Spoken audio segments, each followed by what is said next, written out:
Hi, this is Jason from Horrific Nightmares, and today I want to do a review for you for 2012's The Sleeper.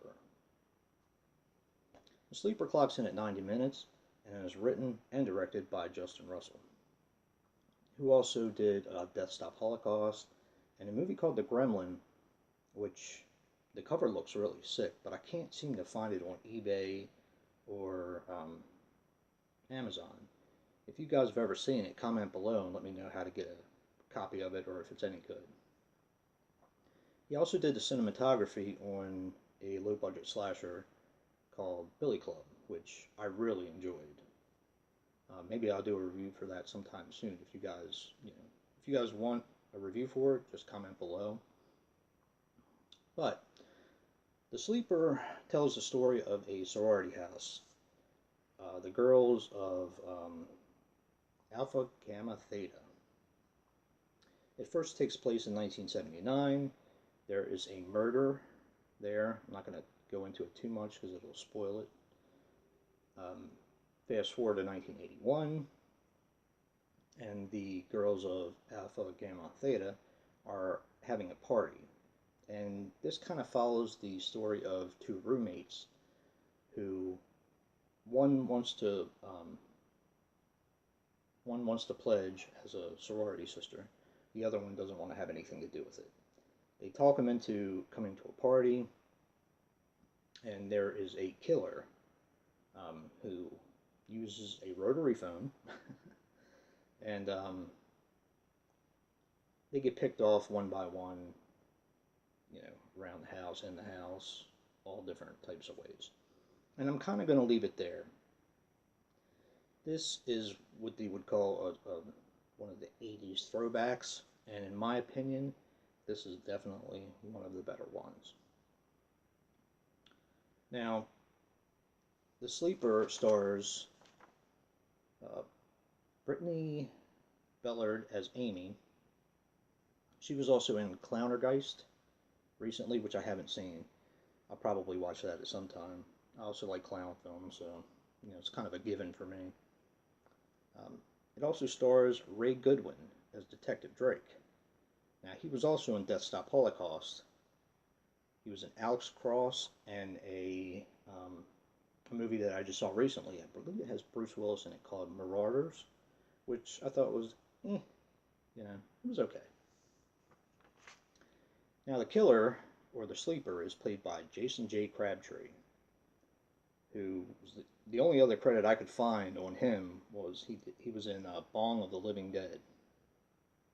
And it also has a cameo by Joe Bob Briggs that if you blink too much, you'd probably miss it. But he does add a little bit to the movie. I mean, not much. The reason why I wanted to do this review and why I pulled this out of my basement and watched it again, I've had this movie for, I would say 2.5, 3 years, and I've probably watched it 6 or 7 times because I'm amazed at the quality of the film.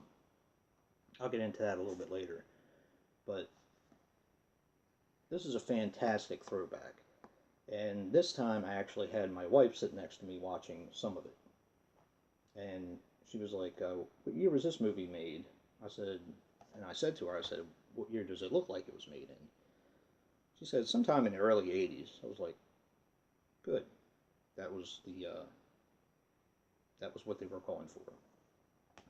And, it was made in 2012, and she was kind of shocked by that. So, this is a fantastic film. I mean, I wanted to talk about this because I don't think people talk about this one enough. They're starting to, but really, really good film. Now, some of the interesting things about the film. This film is almost like a, I'm trying to think of the word I'm looking for. As you watch this film, try to pick out as many movies this pays homage to. Because there's a lot of them in there. It'd be a fun game, like a fun movie to watch while you're playing a drinking game, while whoever has to call out the movie that it's like or whatever. It'd be a fun drinking game, I think. And it's a great popcorn flick. Another interesting thing about the movie is all of the props, clothing, and all that kind of stuff were purchased by Goodwill, eBay, Salvation Army, stuff like that. The movie was filmed in 13 days at a cost of 30 grand. And that's amazing when you look at the quality of the film. While the acting is not the best, you can honestly probably say that about a majority of the 80s slashers, to be honest with you. They're not exactly known for their acting. The kills are cool. The killer is amazing. And I'm going to give this movie an 8. I really like this film. This is probably my favorite 80s throwback film. It just looks so authentic. I can't stress enough. If you love 80s slashers, check this one out. I think you'll really enjoy it. The director also plays a cameo in the film, DJ Likewise. And there are 2 drawbacks to the film. One involves a bunch of people in a club, and if you watch it, I think you'll understand what I'm saying. While some people may think it's funny and quirky, it got on my nerves. And the other drawback to this film is that I should have bought the special edition that comes with the VHS and the big box. It's like a big box. If you get a chance, look it up. It's really neat. But this was a blind buy for me. I'd never seen it.